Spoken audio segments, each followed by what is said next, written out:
You're back early. What's wrong? My grandson, who was supposed to be at the company entrance ceremony, returned home with a gloomy expression. I worried and peered into his face, and he started talking about something outrageous. I can't forgive them. I'll get revenge for sure. I am 65 years old and run a factory.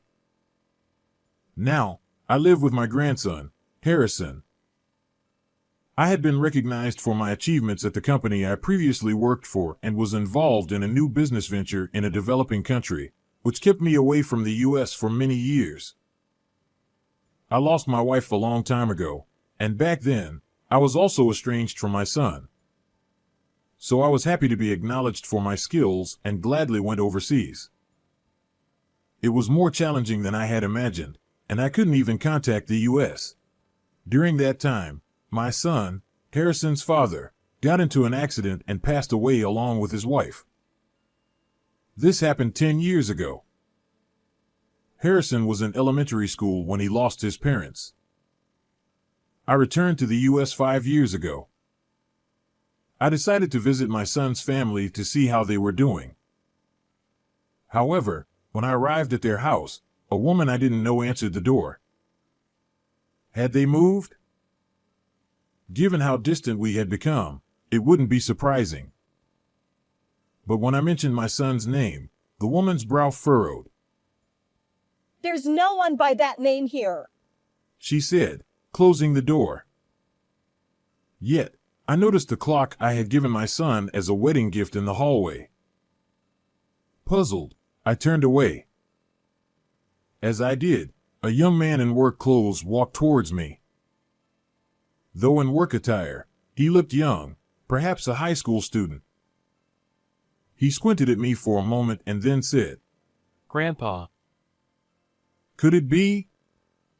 Are you my grandson, Harrison?" I thought Harrison was still in high school. The young man approached me and said, "It's me, Harrison." I was astonished. My son and I had fallen out over a minor disagreement and hadn't been in contact. I recalled that it started when he suggested that we live together. In hindsight, he was concerned about my health due to my busy work schedule. However, back then, I still felt young and didn't think I needed anyone worrying about me, so I couldn't accept my son's words. I used to visit Harrison often, and we would play together, but my son and I were both stubborn, and we had a falling out just as the overseas business opportunity arose. After I left the U.S., I started thinking that I'd apologize once I returned. Every few months, I received letters from my daughter-in-law with photos of Harrison and updates on him.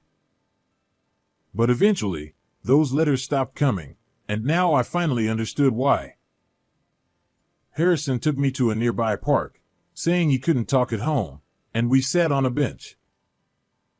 He revealed that my son had died in an accident. The woman at the house was my daughter-in-law's sister. When she heard about the accident, she offered to take care of Harrison and moved into the house, giving up her apartment. But in reality, she was forcing Harrison to do all the housework while she spent her time enjoying herself. Harrison wanted to go to high school, but she told him they couldn't afford it, so he started working part-time to cover living expenses after graduating from middle school. I regretted my ignorance during such a difficult time. However, Harrison reassured me. "It's not your fault, Grandpa." He mentioned that he now had a job at a factory, which seemed to be due to my influence. "My goal is to be like you, Grandpa." Harrison said, looking a bit embarrassed. He had always been a kind child, and despite the circumstances, he remained the same. After losing his parents, Harrison was bullied at school, particularly by John, the son of a local business owner, who often looked down on him. John would say things like, "You're too poor to go to high school, huh? And, It's sad you don't have parents. My dad's a CEO, so I live without any worries." in front of everyone. Harrison told me, I didn't have a place at school or home, but thinking about you working hard overseas made me want to be like you. It gave me the strength to keep going. I was deeply touched by his words. First, I drove Harrison's aunt out of the house. Then, I made her promise to repay the money she had taken from the savings that Harrison should have inherited from his parents. Harrison asked me to live with him, and that's how we started living together. I offered to cover his school expenses and provide support if he wanted to continue his education, but he said, I'm starting to enjoy my work now. He explained that colleagues at his workplace gave him textbooks their kids no longer used, and he studied on his own. For now, he wasn't considering going back to school. Harrison had grown up so well without me realizing it. I started running a factory here that manufactures parts. Harrison told me that he studied hard because he wanted to be useful to me someday. Over the years, I even obtained a patent. Although the factory is small, many companies recognize our capabilities. Some clients treat us as subcontractors and make unreasonable demands, but using our patented parts benefits our reputation, so we tolerate it to some extent. A few years later, Harrison turned 22 and secured a job with a local company. He wanted to work as a full-time employee, gain solid technical skills, and eventually work at my factory. While I thought he could start at my factory right away, he said, If the boss's grandson works here without any real skills, it would make things difficult for everyone. Though I understood his point, I felt a bit lonely hearing that. However, it was wonderful news that Harrison secured a job. I gifted him a wristwatch, and he wore it as he left for the entrance ceremony. Just as I began preparing a special meal to celebrate, the doorbell rang. To my surprise, Harrison was standing at the door. Did you forget something? The entrance ceremony should have already started, right? I blurted out, thinking he had only been gone for 5 minutes. Harrison pulled something out of his bag and showed it to me. Seeing it made my blood boil instantly. They gave me this name tag. He said. The tag read middle school dropout, incompetent. I couldn't believe it. When I asked him what happened, he explained. When I arrived at the entrance ceremony, I saw John, my classmate from middle school. I didn't know this, but his father is the president of the company. Harrison looked dejected.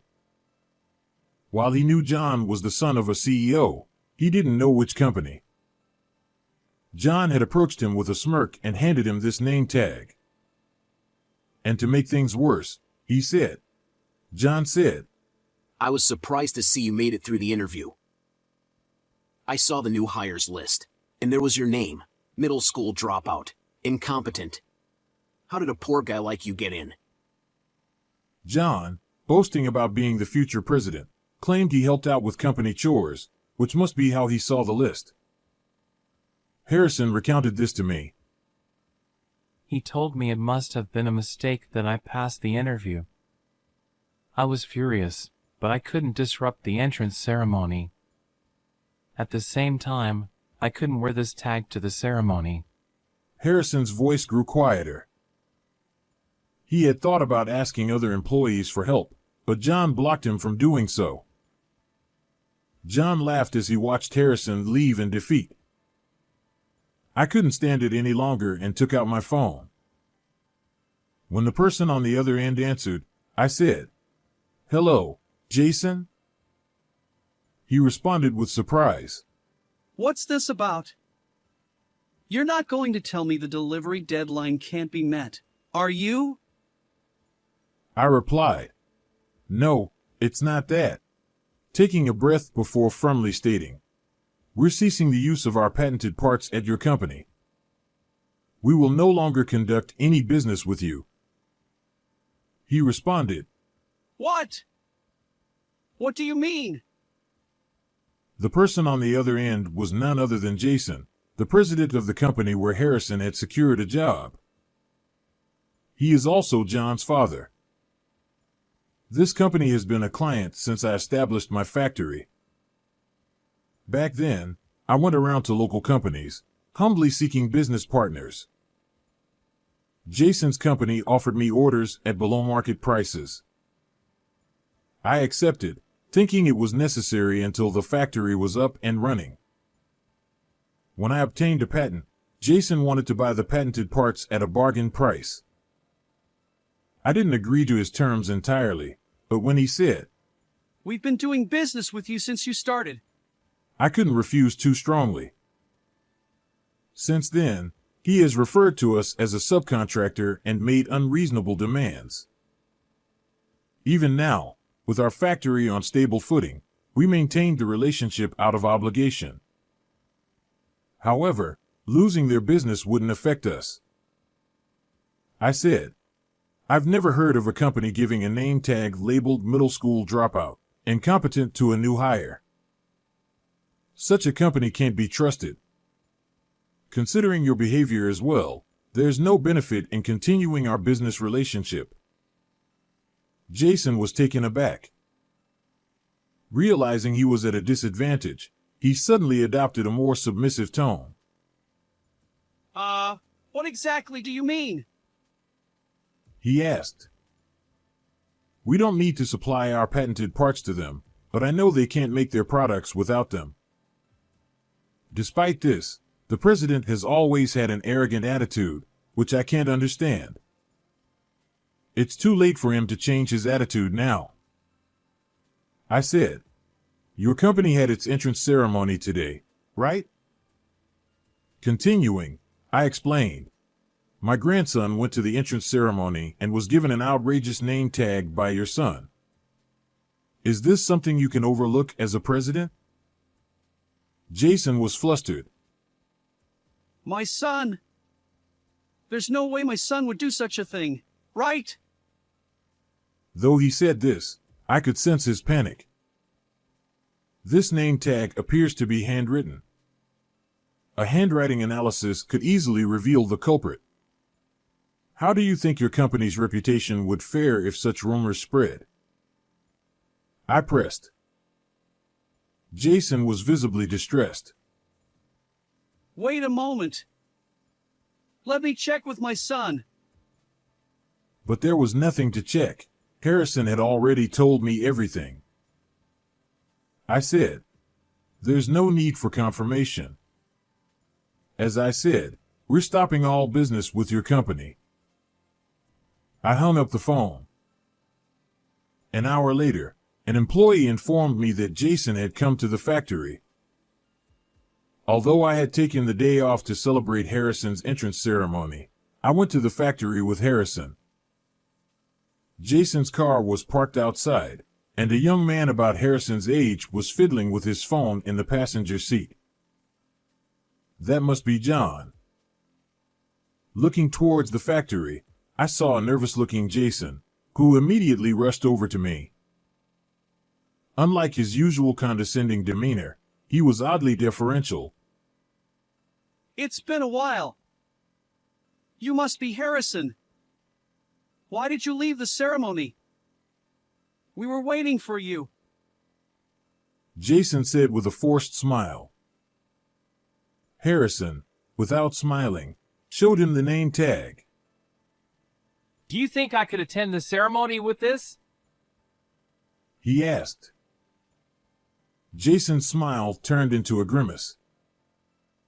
Harrison, I heard you're a classmate of John.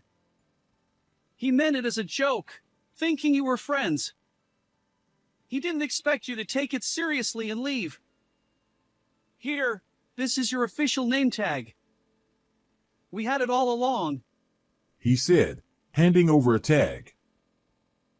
It was a weak excuse. Harrison, emotionless, calmly responded. That format is different from the ones distributed at the ceremony today. Jason's face turned pale. I stepped in. Did John make the name tag that says middle school dropout? Incompetent? I asked. Jason looked at me and was at a loss for words, which confirmed my suspicion. They might have made a proper name tag afterward, but it was too late. As the president, it's understandable that you might not know about the specifics of the name tags for the ceremony. However, it's your fault that your son doesn't know right from wrong. Your son's behavior is a reflection of your own, taking advantage of a new factory and looking down on us. Jason turned pale and said, I apologize. Harrison sighed. I told Jason. When I found out Harrison's job was at your company, I told him about your attitude.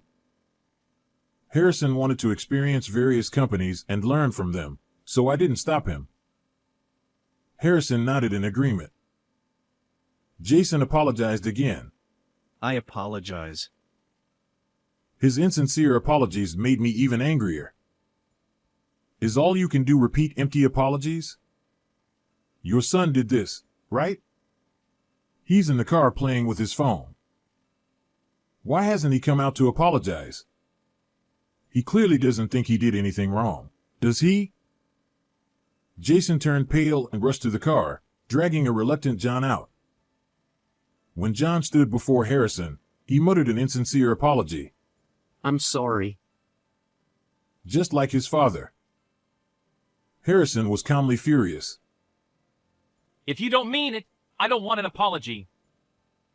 Harrison said, I may have only finished middle school, but I don't deserve to be called incompetent. At the very least, I think I'm more competent than someone who doesn't understand the consequences of their actions. John glared at Harrison, but Jason restrained him and forced a nervous smile. Harrison, we're looking forward to seeing you at work tomorrow. Jason said, attempting to smooth things over. Harrison firmly responded, No, after such humiliation, I have no desire to work for your company. It doesn't seem like there's anything valuable for me to gain there.